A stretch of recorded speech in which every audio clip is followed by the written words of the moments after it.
رمضان کا مہینہ آیا تو میرے نبی کا اعلان ہو گیا ایک فرض 70 فرض کے برابر ہو جاتا ہے تمہارے، نفل فرض کے برابر۔ فرض اور نفل میں فرق کیا ہے؟ حضرت علی ہی کا فرمان ہے کہ جس شخص نے ایک فرض روزہ چھوڑ دیا پھر قیامت تک اس کی قضا میں نفل روزے رکھتا رہا تو ایک روزے کا یہ سارے روزے بدلہ نہیں ہو سکتے۔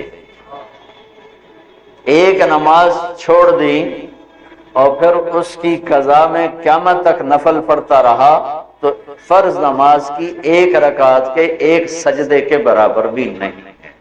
فرض میں اتنی طاقت ہے تو اللہ کی رحمت کیسے متوجہ ہوتی ہے کہ رمضان کے مہینے میں اللہ فرماتے ہیں میرے محبوب کی امت ہے، ایک فرض کو 70 کے برابر کر، اور پھر فرماتے ہیں نفل کو فرضوں کے برابر کر، اور پھر فرماتے ہیں جو رات کو تراویح پڑھے گا، دن میں روزہ رکھے گا، آخری رات اسے ایسے دھو کے پاک کر دوں گا کہ اس کے ذمے گناہ کا ایک ذرہ بھی باقی نہیں بچے گا، سب گناہ اللہ تعالیٰ اس کے معاف فرما دے گا۔ اور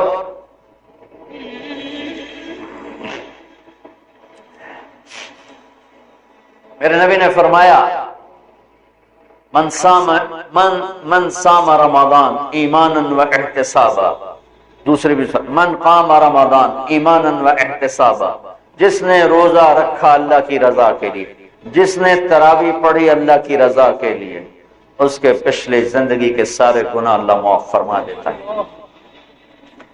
رات کا قیام کسی امت کو نہیں ملا۔ دیکھو روزہ سخت تھا تو ان کا قیام اللیل نہیں تھا چونکہ وہ اپنی کتاب پڑھ سکتے ہی نہیں تھے۔